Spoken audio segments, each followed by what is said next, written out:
Welcome back, people. Welcome to Adventures with Truth. I'm V, and today we got a new topic to talk about. Who would have guessed? Who would have guessed? I was sitting there waiting to find a good subject to talk about on the next episode, and suddenly, universe just gifted me this opportunity. Hey, boy, I was just sitting there. Yeah, what's up? And universe was like, hey, why don't you talk about this thing we've sent you? I'm like, what thing? What thing? I can't see anything. And universe said, look closely. Election results are out. It's out today. You're probably seeing it or hearing tomorrow. It's all fine. So yeah, let's talk about election results first. BJP won, I think, most of them. They got Madhya Pradesh, Rajasthan, Chhattisgarh. They lost Telangana, but nobody was actually expecting them to win there. However, funny thing about the results about election in Telangana is that the party of Mr. Ovesi actually got the least votes. Like, sure, Congress won; they got the most seats in there, right after, right above, I would say, BJP. And then there were others, right? So his party was doing even poorer than that. Okay, fair enough. you know, you you say weird things. Your campaigning is all weird. I mean, not surprised that people aren't voting for you. Although this does paint like a good picture for us, it gives me kind of a hope, that people are not just voting based on their religion, or they're they're seeing the bigger picture. That's the thing. We got to try to increase the collective consciousness of Indian masses, and it is increasing. Thanks to, I don't know, there are several reasons. Of course, a lot of nationalistic values are coming from the center. But it's not just that. People are, I think, starting to see through that. Progress is progress. You can't beat progress. Freebies are good, promises are good, but progress is progress. What good are your promises? So that's good, right? So it gives me a sense that people are not just voting. Oh, that's a Muslim party. We're like, no, we're gonna vote for whoever is actually gonna help us. Help us get better, bring us new opportunities. So that's good. Hmm. I mean, that does kinda kinda give some people some hope that next year Modi government is gonna win again, which seems like a pretty good thing for India right now. Sure, but of course we should never get ahead of ourselves. Never get too confident. hmm Still keep gotta doing all those campaigns. Hopefully the opposition is doing some weird campaigns, saying weird shit. I heard somebody called somebody Panoti. Yeah, you gotta choose your words wisely, people. Not everybody is doing a podcast or an internet show. Some people are actually running for some political power, and if you are, you gotta be very surgical with the words, precise, articulate. Not everybody is, of course. So that's that. Yeah, in MP they got it. Rajasthan too. That is change, I think so. Although Rajasthan was getting better infrastructure due to Nitin Gadkari, he's done some nice things, right? I heard somebody say, it's not my thought, but that Akbar built roads, Sher Shah Suri built roads, then the late Atal Bihari Vajpayee built it, and now Nitin Gadkari is doing it, which seems to be the case. I mean, I cannot argue with that. It's quite a good idea. Just heard it somewhere on the internet floating. I thought I'd bring it to you, present to you. you can decide for yourself how much truth is in that situation. But yeah, so hopefully they're gonna get better infrastructure, because I don't know if I've told the story. I don't think I have. That recently I went on a road trip to Rajasthan.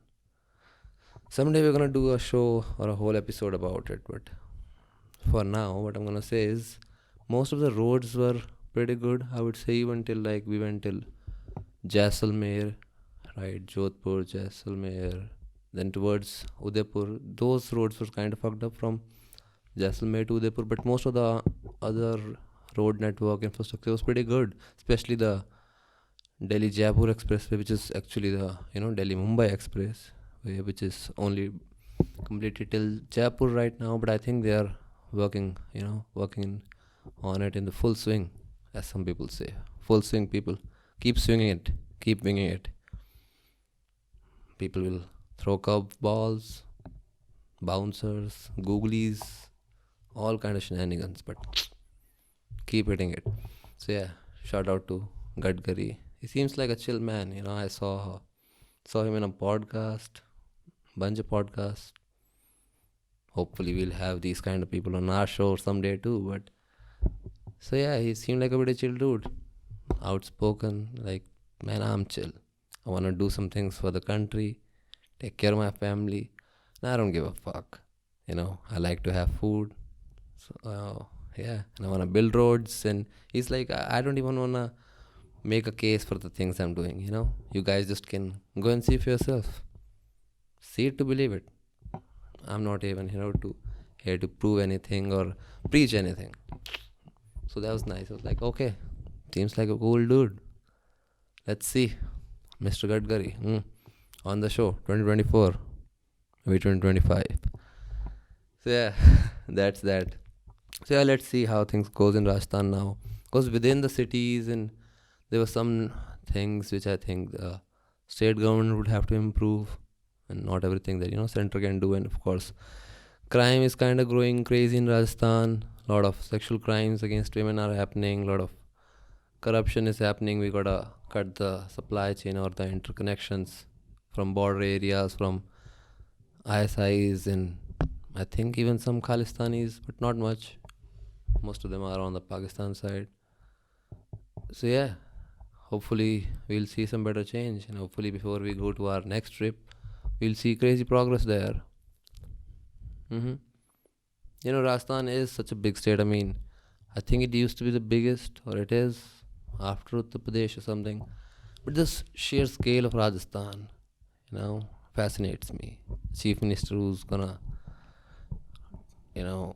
deal with that state, such a big state, a lot of different problems. Of course, there are a lot of, industrialized centers and cities within Rajasthan, but there are a lot of outskirts, like thousands of villages and small towns, which makes the great and great state of Rajasthan. That is mostly Registan, Rajasthan Registan. I wonder if that's where the name came from. Fascinating. Is it true? Will somebody find out? Will my sources find out? Is that where the name comes from? And of course, like, Rajasthan's CM, I hope, does something about the crazy desertification of the state that's happening.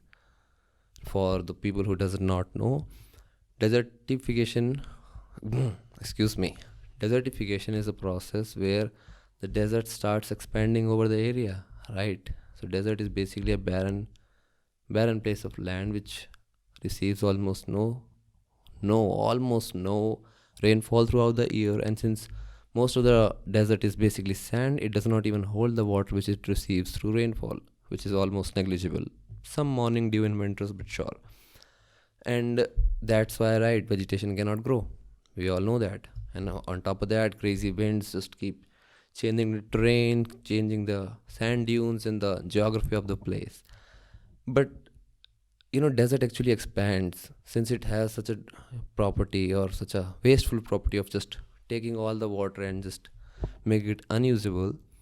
It kind of starts taking over the land which is surrounding it, right? So all the vegetation and greenery which is in the place surrounding the Thar desert is actually quite vulnerable, and we are losing a lot of land. All those vegetation are also turning into forest. The soil is losing its fertility.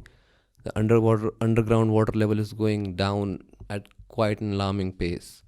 That's quite problematic. And on top of that there's a crazy mining, commercial mining industry which is going on in Rajasthan, which has actually depleted most of the resources. Now they just have, I saw some photos, just abandoned what, marble mines and granite mines. It just looked like one of those crazy abandoned cities or small mines or gold mines you see in America, Europe. You might have seen it in movies, some wallpapers, things. So yeah, it looked like just like a ghost town. Somebody used to be here. There are some prints or some proof of a giant machinery operating here. Somebody maybe used to live here, but it's all abandoned now. And due to all the mining situation, it further depletes the land because you have to do a lot of deforestation, everything. So yeah, this desert is basically expanding even towards Haryana and Punjab, which are two states which are really dependent on agriculture. And so yeah, they got to do something about that. But in Punjab right now, of course, they have Aam Aadmi government, which I personally believe to be disturbingly incompetent. That's just my personal opinion. That's what it seems to me. The Punjab, or rather the Aam Aadmi Party government, in its current state and leadership, is disturbingly incompetent. So they're not going to be able to save themselves. They couldn't even stop all the stock and crop burning.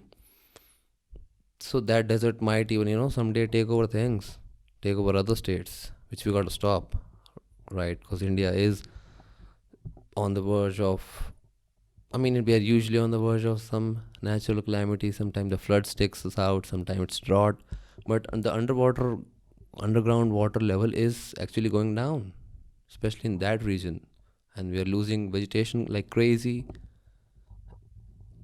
And we don't even actually have a cure for desertification, because like this is not a unique process or phenomenon which is happening only in India.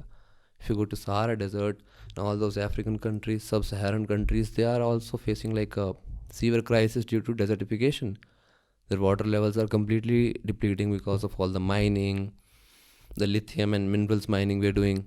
Sure, we want to make the EVs, right, we want to save the planet in the name of EVs, but when we make the EVs, we're going to fuck the planet even more than we otherwise would have done through regular combustion engine cars.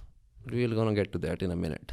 Aam Aadmi has gone to become a crazy Aadmi, and we're going to talk about it. But first, desertification. Important things first. Maybe I should do a whole episode on desertification. Mental note. Probably will forget. So yeah, desertification. So it's expanding. So I hope the new CM, whoever it is, might be Raji, might not be Raji. I don't think people liked him in the last election, which is why they probably lost. And I think Ashok Gehlot came. Gehlot, somebody. That's his name, I think. Is it? You guys can figure that out, sure. It's a Google away. Why should I keep the information in my head, which is easily available? Should save this baby for the big ideas, as Einstein said. Somewhere I heard this rumor that Einstein didn't even, used to remember small details like his phone number or his address. He would have it written on a piece of paper, and he would just ask the taxi driver or somebody, who's like, drop me there, that's where I wanna go. I don't want to remember everything about it. Now, I don't know if it's true. It could be one of those, nonsense things you just read on the internet, which is not true, but I do subscribe to the idea, right? Your brain has limited space. The limit is extremely large, but there's only small portion of it that you're actually gonna be able to recollect in time and use in your day-to-day life. right? Rarely do we have the entirety of our memories and knowledge at our disposal, right? Whatever we think in the moment is how we do. Desertification. Keep digressing. God damn it. So yeah, I hope somebody stops the desertification, man. Right? They try in Sahara. They tried well, what they tried to do was basically a bunch of countries decided to make a pact that we are gonna plant a whole like thousands of kilometer long row of trees. Like it's gonna be like I think few hundred meters wide and thousands of meters long. It's gonna spread across many countries, and we're gonna try to make sure that these particular trees, this front line of trees, which are gonna act like soldiers, are gonna stop something, right? But I don't think it worked out pretty well for them. It didn't stop the desert, and on top of that, the trees which were planted there were also taken up by the desert. So it seems like a problem which we have not been able to resolve right now so far. So we should just stop it, right? It seems to be one of those cases where prevention is better than cure, and there is no cure, not the one we can actually feasibly, technologically, or scientifically do right now. There are a lot of theories, but nothing which has been actually tried, tested, or is feasible through the technologies of today seems to be a solution. Somebody should stop the desertification. I mean, it's cool, right? Cool to see a desert, and we're lucky to have all kinds of terrain in India. We have mountains, deserts, beaches, tropics, everything. Land, what? Grasslands too. Cold deserts too. Holy shit, man. Holy shit. Did it get too loud? So yeah, but of course it's cool to see the desert, ride in the sand dunes, camel rides and everything. But desert is a hostile place, and it can take away our arable land, which is our land which we can do agriculture on. And especially with those two states, they gotta look out for themselves, watch out. So I hope whoever is gonna be the new CM of Rajasthan from BJP sides does something about it. And of course, the crimes, the border security, the national security, these three things I would say are top priority. But on top of that, we should also do something about the growing unemployment in Rajasthan. Somebody, I think I saw a study or something which was saying like more than 20 to 30% of Rajasthan's youth is unemployed, which is messed up. I mean, I know the state depends heavily on tourism for their revenue as well, but still, right? Gotta get people jobs, not freebies as everybody keep pointing, keep giving out. And like nobody's, immune to giving out freebies. Like initially, I think it was more of a Aam Aadmi government policy, also Congress policy. Then they started doing it in other states. Started with Delhi. Subsidies are different, and right, government schemes are different. But just giving free things to everybody, where does these stupid people think stuff comes from? Free, free for free. What the fuck, man? Motherfuckers are crazy. What do you think? Where does shit come from? It just pops out of thin air. Yeah. Somebody has got to pay for that. Somebody paid to make the electricity, paid for all the infrastructure. Somebody paid for all the transmission of power from one place to another place. Somebody paid the people who were working on those places and all the logistics, carrying, transportation, this, that. So who's paying for that? Gonna put the entire state in debt. States and states are going in debt. Recently I saw like Tamil Nadu is in 54,000 crores in debt from like center government and other parties which they have taken loan from, which is not kind of surprising because unfortunately we in India, in the southern part of India, the South India, we've got a problem with this communistic and Marxist ideology. For fuck's sake, has World War II taught us nothing? Has Joseph Stalin taught us nothing? Have we learned nothing from Fidel Castro or even the previous governments so-called socialistic governments we used to have we learned nothing? I mean, it's funny, like South India, states like Karnataka, Kerala, Tamil Nadu, Telangana, Andhra Pradesh, all those, good stuff. They're supposed to have very high literacy rate in India. It's like 90% or above. So among the highest in India, right? And still these people believe in communistic ideologies. I mean, for fuck's sake, man, they have name of Marx in their party. And there's a guy whose name is Stalin. A guy whose last name is Stalin.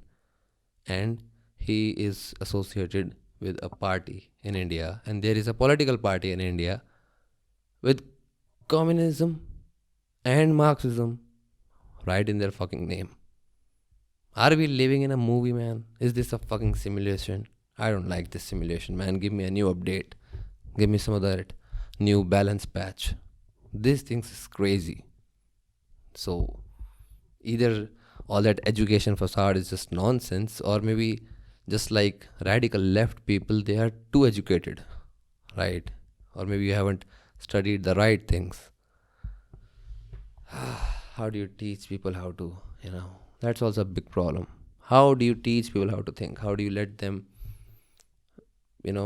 empower them in such a way that they can actually see which information is useful, practical, and which ideas or philosophies have been defeated by time itself, right? Many civilizations have tried it. Those civilizations were at peak once, but due to those ideologies, as basically a direct impact or direct result of those ideologies, those civilizations or empires fell. And it seems people don't actually learn from history. It's a cliche, but as I start to see the fine details, it feels like cliches are here to stick around. Yeah, that's that. Anyways, hope for a change in Rajasthan. Hopefully, things will be better in Chhattisgarh too. Right? They missed their opportunity on the last board.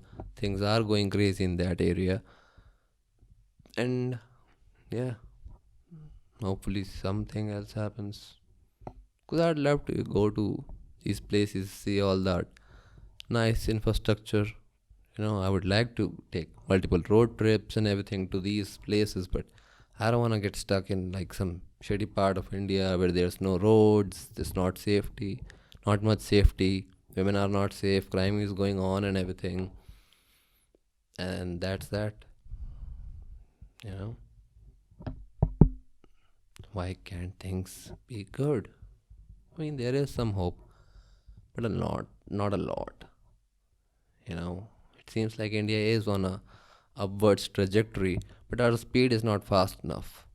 Because if we do not actually become like a global, not a global rather, fuck that, a developed country, a rich country, crazy rich country within the next 40 years, things are looking pretty bad. Population is not gonna go up. The whole world itself might get poor. Things are not very optimistic about the future. So let's hope, one by one, the states get doing better. Hopefully, even Congress performs well in Telangana and they do some nice things. Let the state develop. They have not been able to develop properly even despite having Silicon Valley right there. Holy crap. It's almost like the case of, San Francisco in America, and we've got Silicon Valley here. That place, particular small place, has developed, but the area around it has not been able to develop. Part of it is, of course, right, government policies. I would say most of it is. So hopefully they perform there. I don't have many hopes for Congress, but I have some hopes. If not, then of course they might get thrown out in the next one, because it seems like people are, catching up to the lies, the empty promises. And as I said, nothing beats progress when it comes to a civilization or a society where people are smart. Nothing beats progress. In a inferior society, of course, you can lie to people, give them empty promises, get the votes based on your caste, religion, backing, whatever. It still, of course, happens on a huge scale in India, but it seems like it's going down for now. Luckily, fingers crossed, people. Fingers crossed. Yeah. So where else? Where else did they win? Madhya Pradesh. Ah, I remember when I was a kid. We used to have so much ad on television. Madhya Pradesh. Oh, bhai. Desh ka dil. Right. It's. I think it's in the center. देश का दिल है मध्य प्रदेश में. I don't actually know much about Madhya Pradesh. They've got some rivers, cool. But yeah, but the thing is, yeah, I think the victory in Madhya Pradesh was actually the most anticipated one. One could almost be sure that BJP was gonna be the one who wins there. So it's not the, I would say, most thrilling part here. Chhattisgarh was a good show there. Rajasthan as well. But thing is, I think what's even something that even I would say not all folks in BJP were expecting is that they have actually quite a nice margin on a lead ahead on Congress or whatever regional party they have, which is good. I mean, I hope it is good, right? Because if the ministers of BJP or the people, leaders, political leaders that come into power and they don't actually now, deliver on the promises, they perform like they're supposed to now that they have majority or almost a clear majority, then people are gonna be left high and dry. And once again, people might find that, of course, sure, PM Modi is doing everything, some things, but we are not actually getting most of it in our day-to-day lives because our BJP chosen chief minister is not up to the mark. I hope that's not the case. I hope the party ideology and the strictness and the work ethic carries over. Of course, it's not going to be the same. That's why the leaders are leaders and minions are minions. But sure, one can be hopeful, right? One can be colorful. Let's be colorful. Life is not black and white. Let's be colorful. So that's what's up. That's what's up. Yeah. Somebody should also do something about the pollution situation in Rajasthan.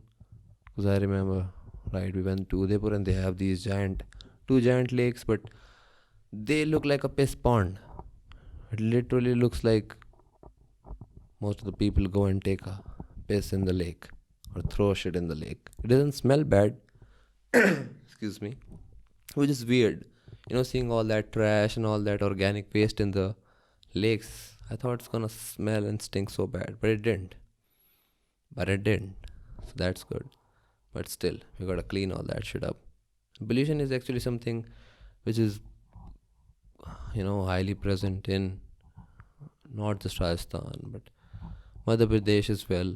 Not so much in Chhattisgarh because, these two states, especially Madhya Pradesh as well, they do receive, I think, a good amount of foreign tourists.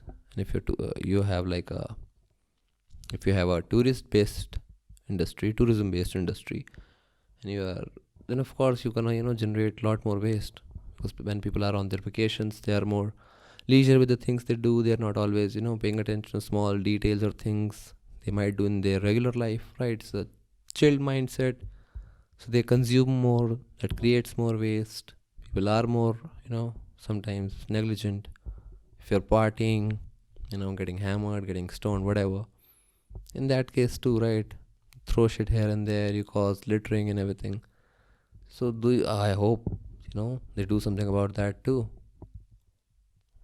And somebody should also, look into those cheetahs. What happened to those cheetahs, man? We brought, I think, 4 or 8 cheetahs from Africa. Most of them or all of them are dead. I think few of them were definitely in the Kuno National Park. Kuno, I don't know how you say it. It's Kuno National Park, which is in Madhya Pradesh. Yeah. So we should look into that. I mean, I did see a statement from the doctor, but maybe we should try to improve the ecosystem. Maybe new species of other animals that we bring will be helpful because we need some change, man. We have all the tigers and lions, which is good and all, but shit, man, we lost them Asiatic cheetahs long ago, long ago. Don't you think it's crazy, right? Sometimes I go to these states like even Rajasthan, but mostly mountain states, Uttaranchal, Uttarakhand, now Himachal and everything, and they have like sometimes tigers in the wild, sometimes leopards in the wild. In the most remote places, you gotta be careful in the forest, in the deep forest, especially if you're away from main civilization. You live in a small village. But how fucking freaking cool! I mean, cool and dangerous, sure, but cool would it be to have just Asiatic or even African cheetahs running wild in Madhya Pradesh? Then you can actually make a good tourism advertisement. I mean, even a better one. Actually, a good one, yeah. Because that last one was not actually a good one. Hey, maybe you can make a nice tourist advertisement. Like we've got organic things made of carbon, flesh, blood, bones, and they can do what 100 kilometers. We've got cheetahs running in the wild. They're catching our samba deer and whatnot. That'd be cool. We need more revival of wildlife. Hopefully, some of these people will do.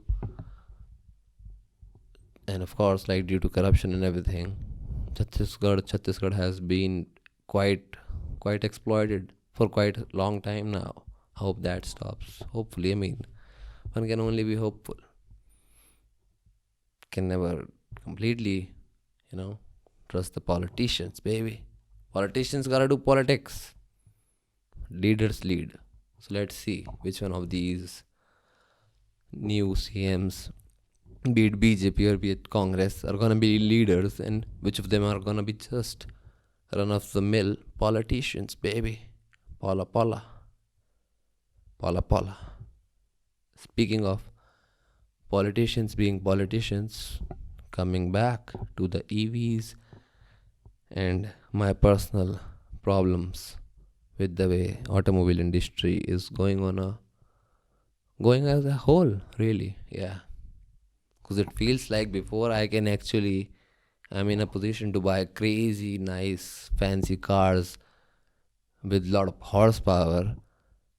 They are gonna fucking take that horsepower out of the engine and put a fucking motor in there, an electric motor at that. Yeah, I mean, it seems inevitable, but we gotta do things at a progress. जल्दी का काम शैतान का. The quicker you're here, the faster you go. And then you go and get lost. Speaking of getting lost, there's a guy, Gallot. Not Ashok Gallot, I think.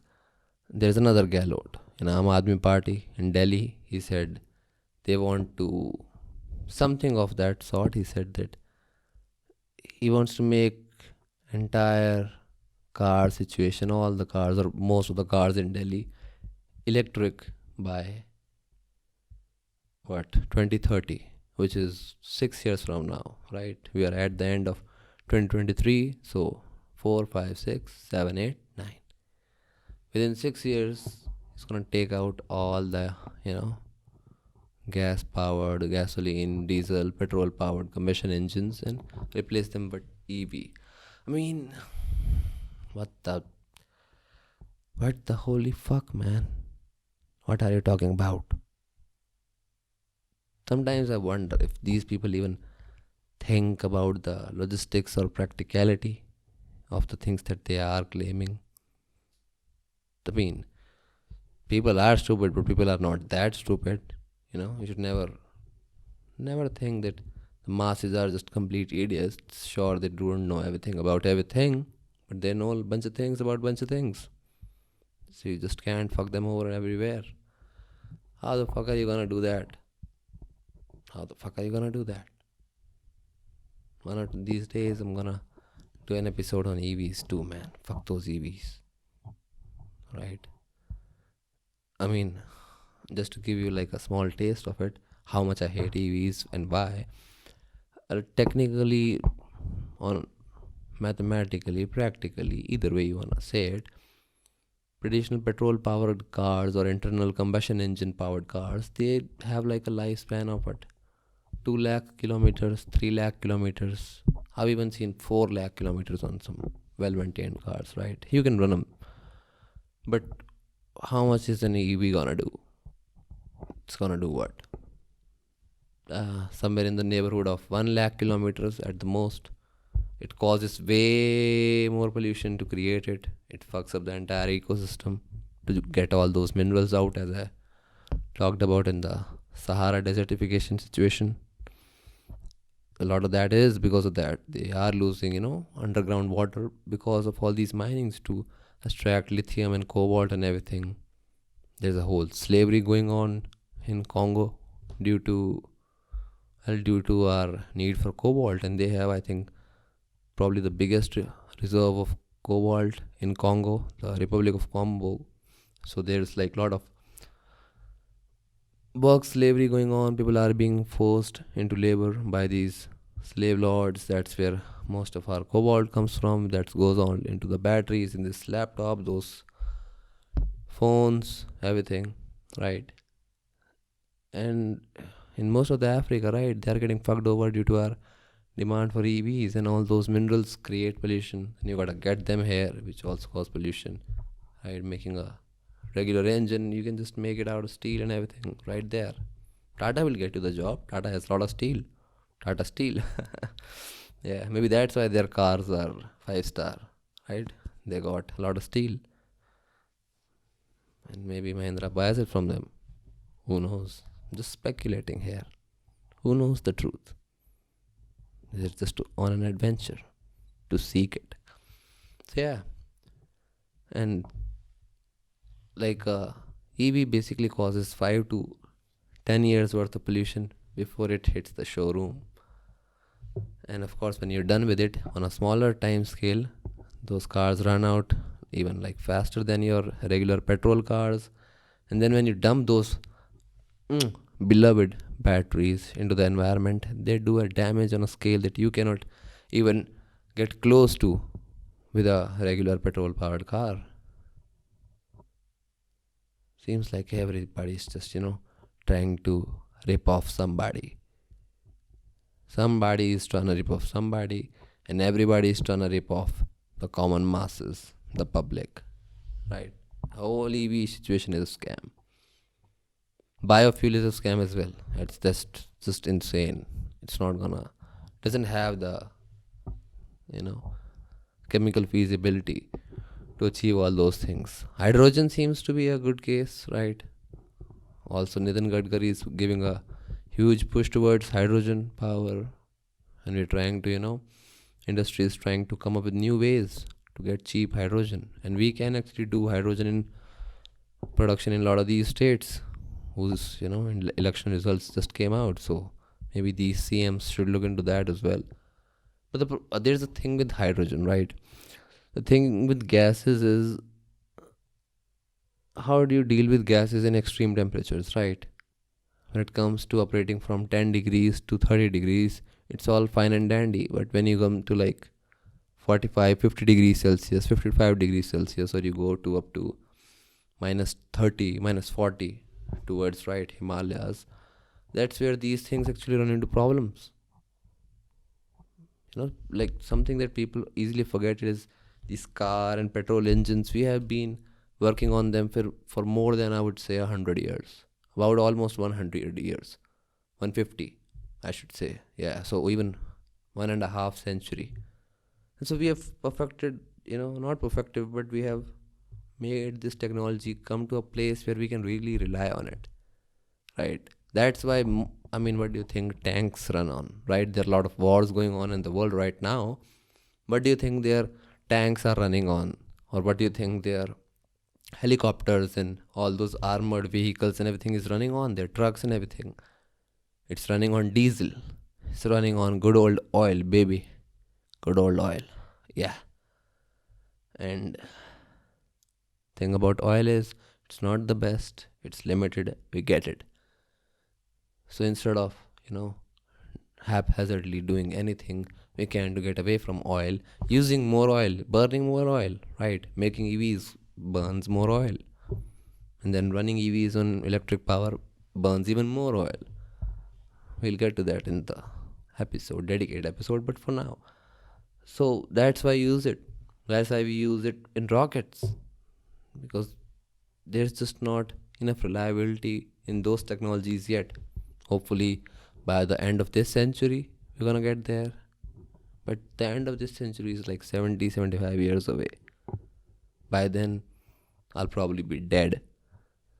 If not, I'll surely be hella old.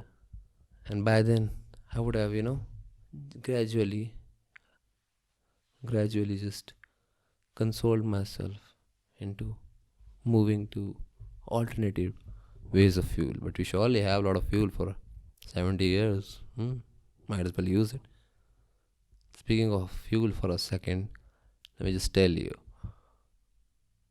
Israel might not wanna end the Gaza war or the occupation right now because Gaza just found a huge reserve of natural gas in the Palestinian controlled part of the sea.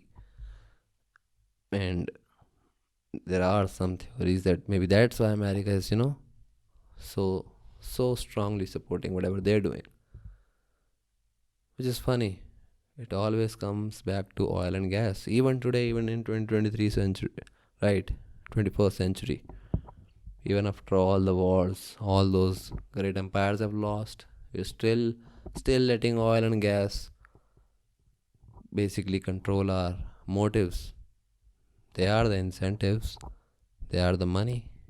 They are basically what Russia is running on, what Saudi is running on, what all the countries Iran is running on the oil money, and it does not seem to be going away because it's not going down in prices.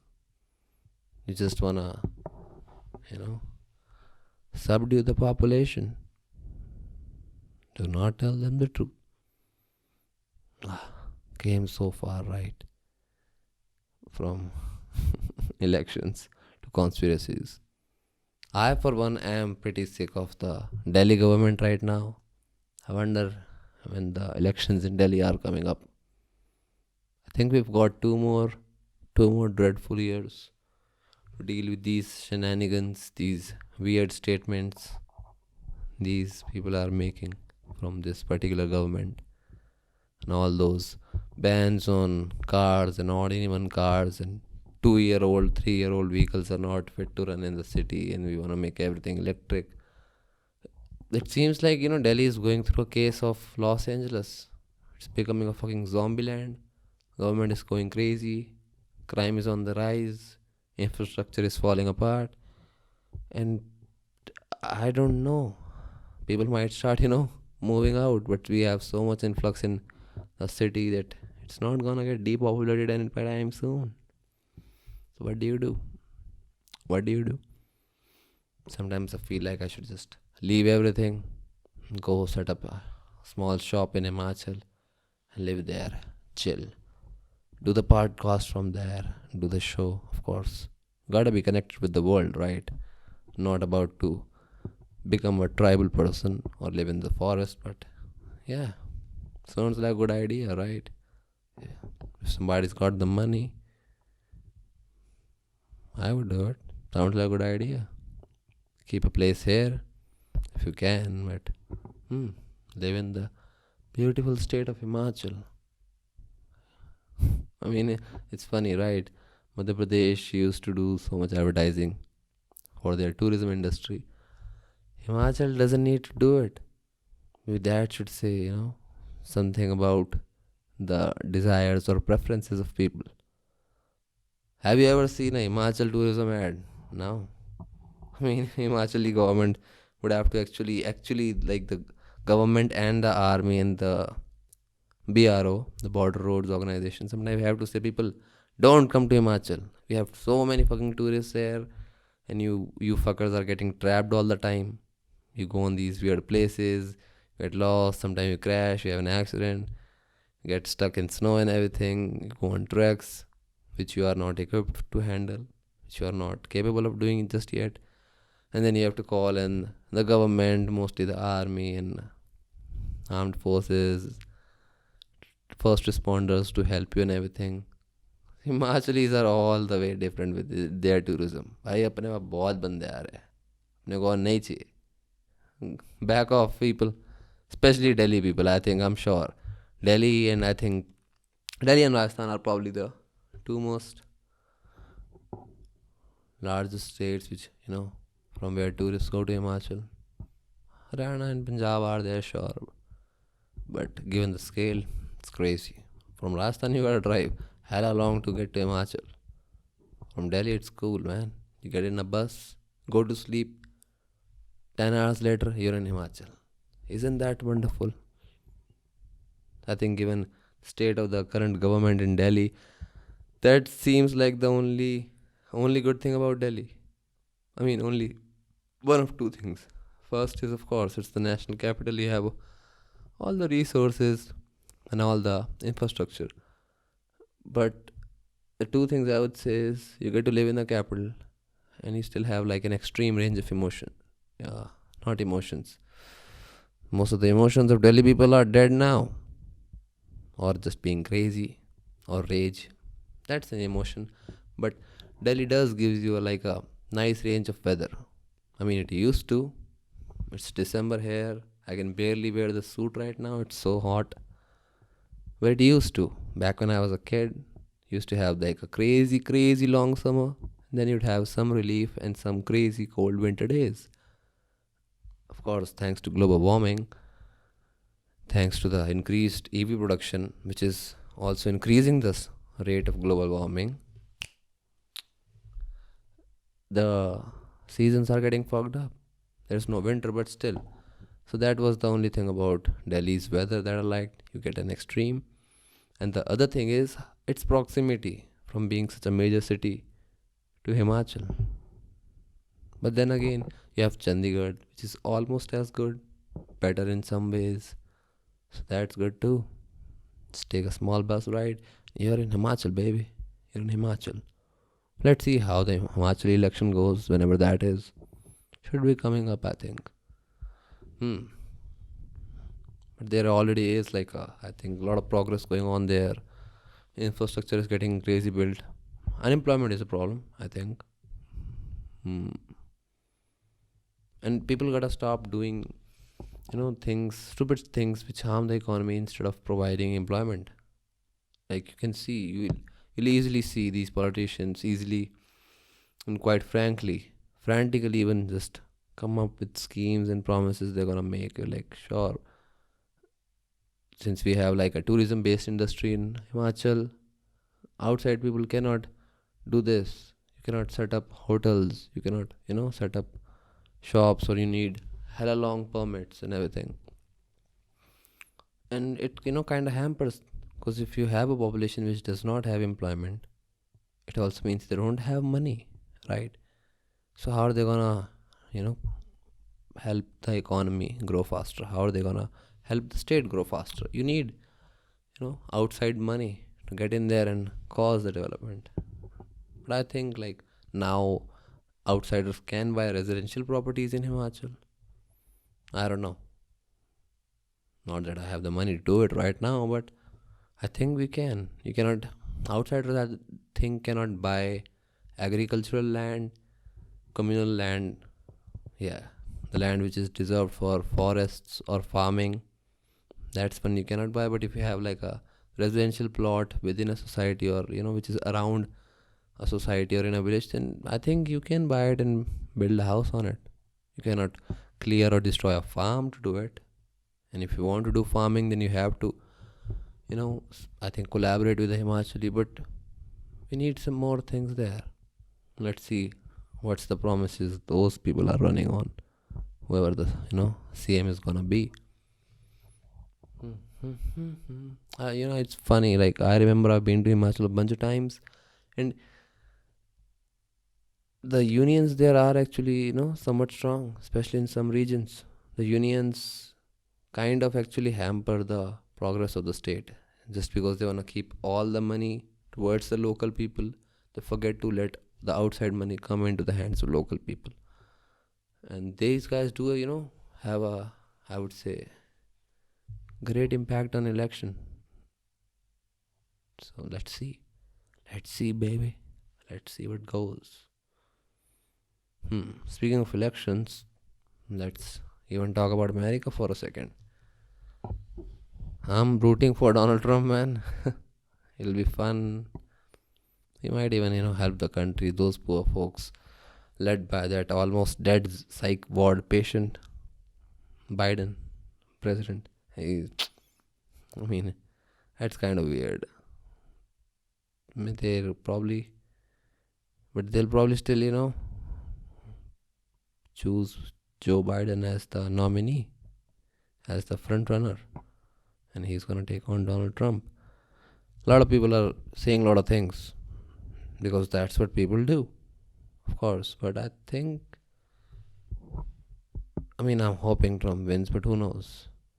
He might. He's getting popular in some circles, but they're trying to swing the vote. They have this crazy immigrant policy. Anybody can come in from the south, and they're just hoping they'll wait for vote for the democratic government left, which is kind of crazy. I mean, it'd be fun if they let all the immigrants come into their country, and they don't even, they're trying to pass a bill where you don't even have to have any kind of identification to vote.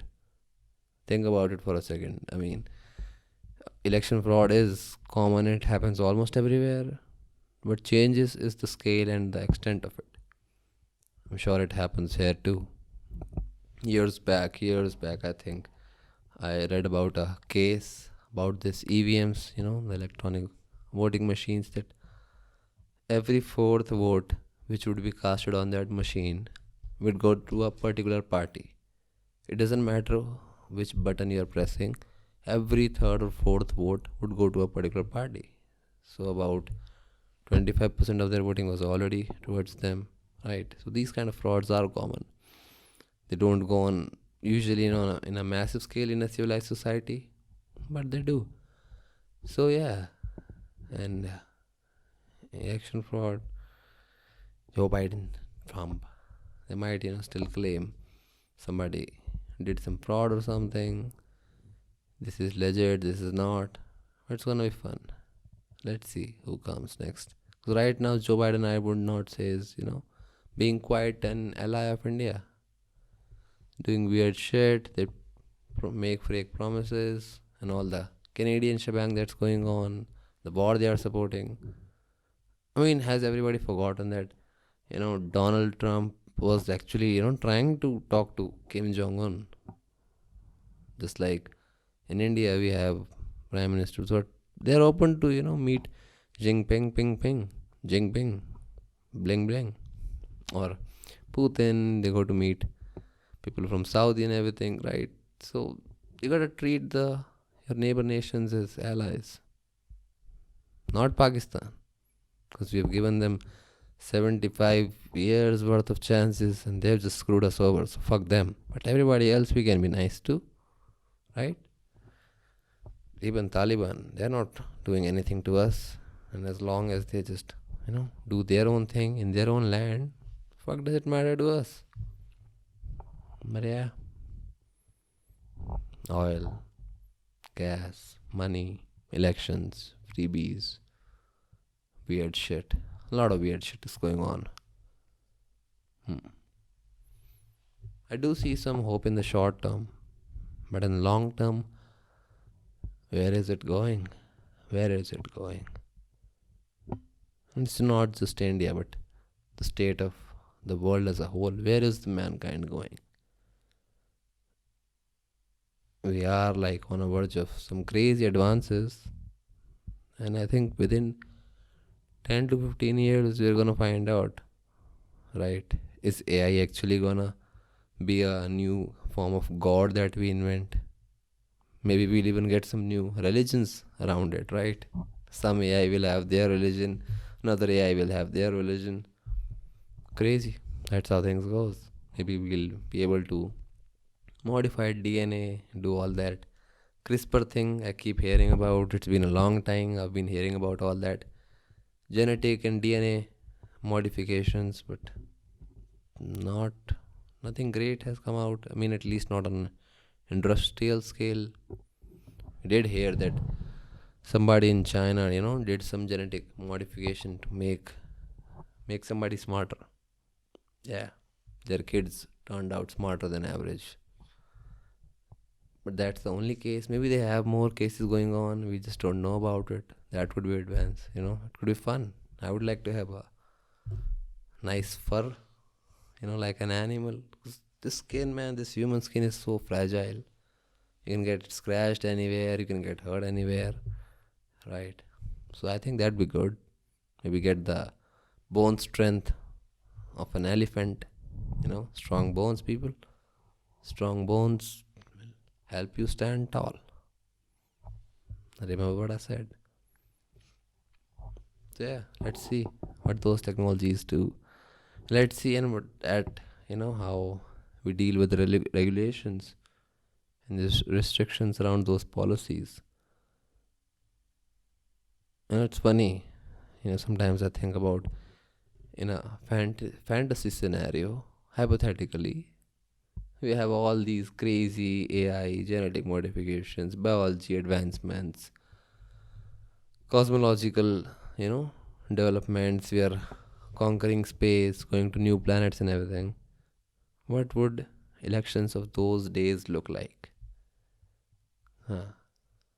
Will our politicians be, working on crazy shit? Is like, vote for me because I'm gonna ban AI. Or do you see these people who've got modifications? We're gonna ban the ones who have a tail, right? You never know. I would like to have a tail, another limb just hanging out of my ass. I can grip things with it, hang from it. Pretty cool. Pretty cool.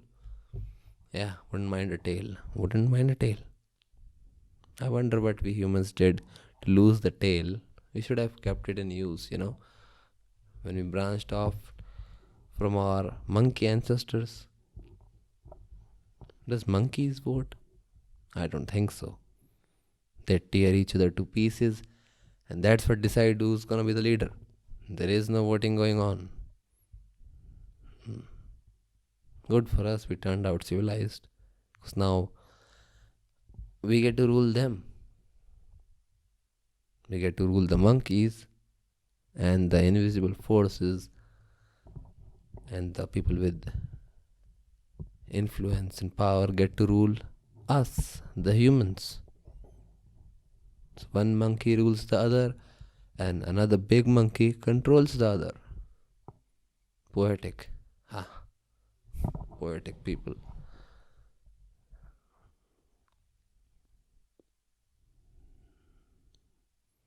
What do you think? Curious. Are you hopeful? Is there something extraordinary that humanity will do that you look forward to? Because I've lost the charm of looking forward to most technology, at least. These gadgets, new phones come out every year. Not much fascinating. Maybe in 5 to 6 years, they get substantially better, but in most cases, they don't.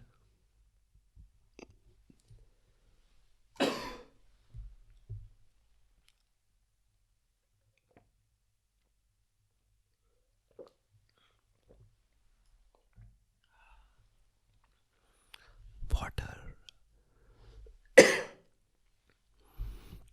The source of life.